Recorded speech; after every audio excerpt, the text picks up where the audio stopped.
Hi everyone, we are meeting again to discuss the word called bureaucracy. Um, we'll talk about it. Let me just share the screen with you. There is one slide, but still that will really help us out. So when you talk about bureaucracy, it is basically a term that is with the positive and the negative connotation, both the connotation, right? And it's an essential component of the modern governance and the organization structure. So it is basically derived from the word called bureau, that is meaning as office. It is the French word, and kratos, which is the Greek word, and the meaning is rule or power. So literally, if you see, uh, bureaucracy literally means the rule of the office, right? So you talk about the historical evolution of the bureaucracy to understand it better. The concept of bureaucracy can be traced back to ancient civilization, right? The administrative system of ancient Egypt, China, Roman Empire, you can say, that exhibit the bureaucratic characteristics. However, the modern understanding of bureaucracy is largely attributed to German sociologists like Max Weber, right? So Max Weber also has given, characteristics of the bureaucracy, which we'll just discuss, right? He has given in the 20th century, right? And he described that the bureaucracy as a rational or and efficient form of organization. So Weber's ideal type of bureaucracy was characterized by a hierarchical structure. That is one of the characteristics of bureaucracy, right? Defined roles and responsibilities, merit-based recruitment and promotion, right? Resilience, reliance on the formal rules and the regulations, right? Procedures. So, if you talk about the characteristics, hierarchy is one of the characteristics where bureaucracies are structured in a hierarchical manner with a clear chain of command, right? Each level of hierarchy has defined responsibilities and the authorities, right? We talk about the specialization, bureaucratic organization employ individual based on their expertise and skills, right? Tasks and the responsibilities are divided. Rules and regulations, as I just told you, Weber has clearly mentioned about it that bureaucracy operates according to a set of formal rules and regulations. Impersonality, decisions within a bureaucracy are made based on the objective criteria and regulation rather than the personal preferences, right? Or the relationship. So the impersonal approach aims to eliminate the biasness, basically, and favoritism, right? Merit-based recruitment and promotion, as there is no biasness, right? No favoritism. So bureaucracies basically prioritize the hiring and promotion, based on the individual merits, qualification, experience, performance, right? Formal documentation is important. Bureaucratic operations, are documented through written records, right? This documentation provide transparency, facilitates the communication, right? So these are the functions of bureaucracy. We'll go a little deep. We'll try to understand a little more. Let's say, you know, these are the characteristics of the bureaucracy. We'll try to understand the functions also, right? You talk about the implementation of the policy, uh, regulation and control, service delivery, administration, right, and the management. Both we have understood administration. What is the difference between administration and management in the previous video, right?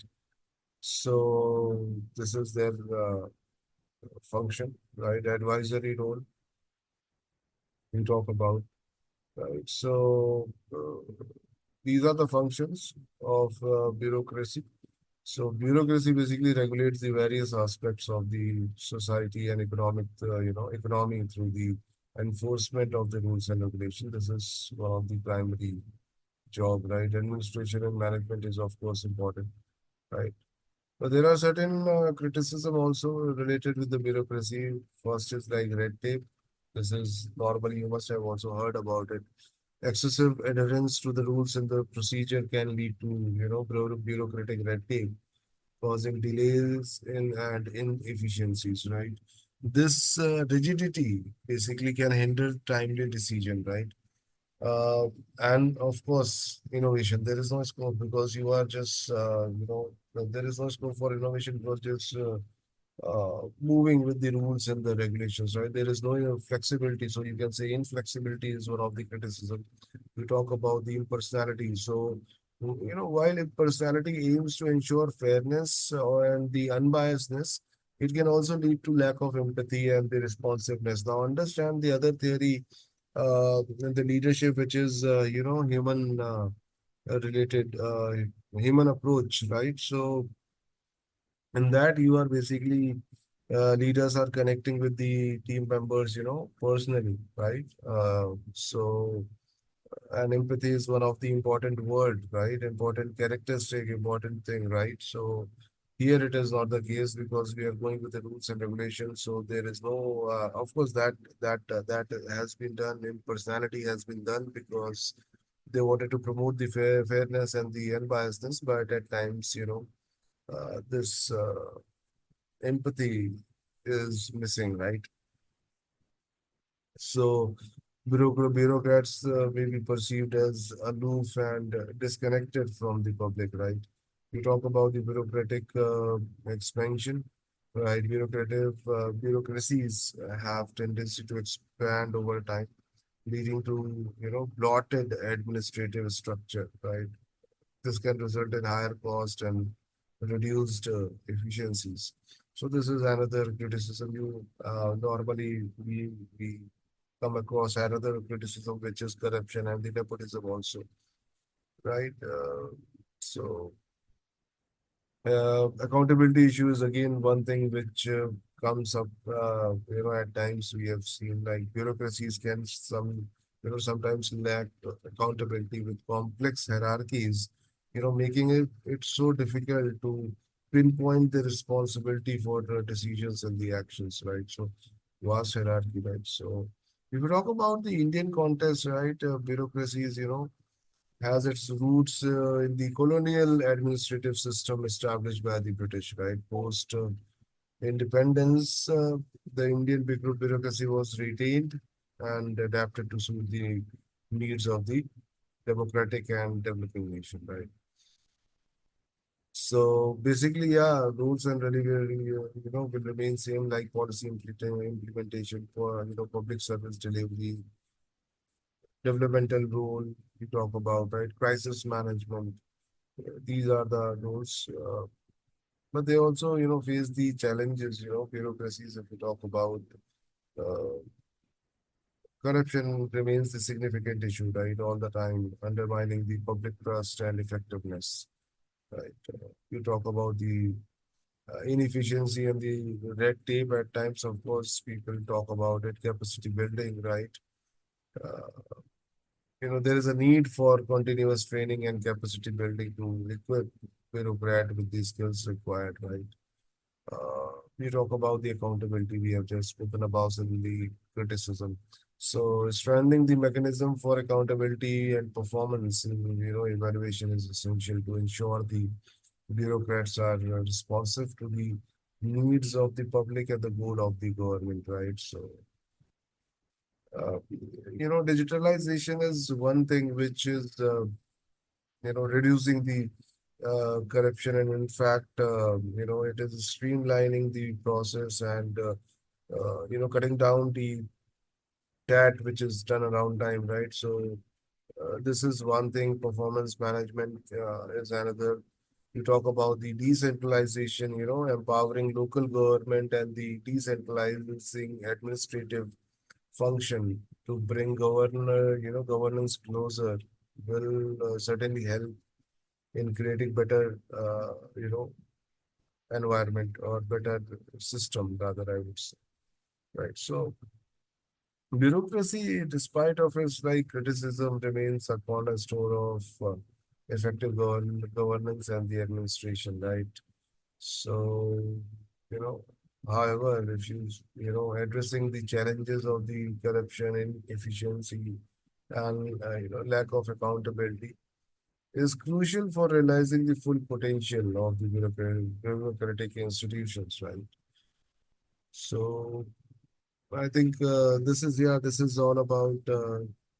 This is, I guess, a fair idea about the bureaucracy. I hope it is clear to you now. You have got better understanding about this world, right? If you have any question, any query, you can anyway connect with me. I'll just stop sharing now, sharing a screen now, and stop recording the video also. Thank you so much. Enjoy yourself. Bye bye. Take care. We'll meet in the next video.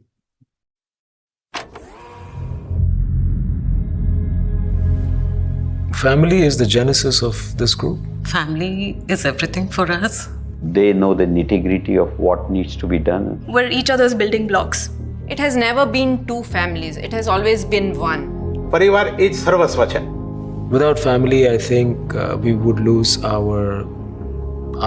my sense of direction.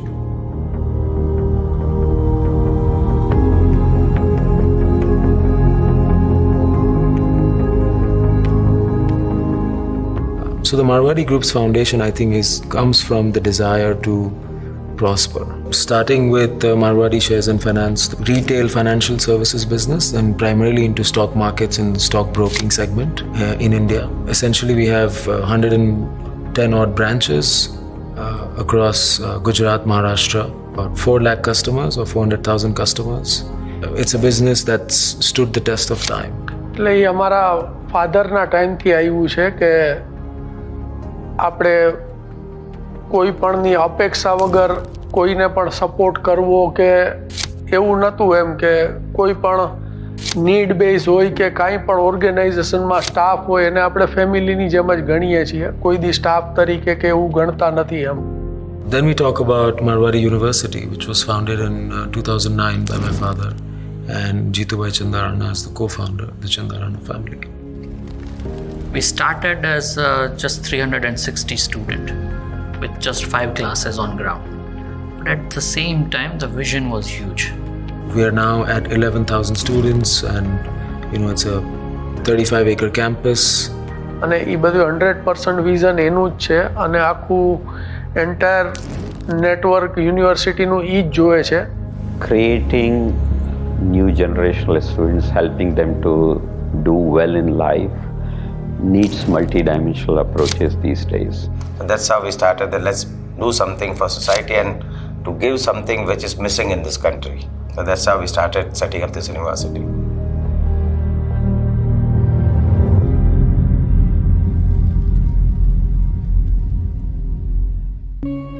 So Marwari Chandarana Intermediaries and Brokers Private Limited. So that entity is in partnership with the Chandarana family, Jeetubai Chandarana, Nishit Chandarana, and Amish Chandarana. So that's about proprietary and algorithmic trading, where we've got about 1,500 plus traders directly, indirectly working with us. ત્યારે મેં હંમેશા વિચાર્યું છે કે કોઈ પણ બિઝનેસથી એવી રીતે કરવો જોઈએ કે જે સ્કાય ઇઝ ધ લિમિટ હોવી જોઈએ. એમાં કંઈ લિમિટેશન હોવા જ ન જોઈએ. તમારી જેટલી કેપેસિટી વધે એટલું તમારે કામ આગળ ને આગળ તમારી પાસે હોવું જ જોઈએ. So far what we are traditional broker with, of course, a pinch of all the new age technology available in our business. I am a hardcore trader. I am always on the screen. I used to hear the talks about markets, business on the dinner table. So it was always fascinating about joining stock markets at an early age.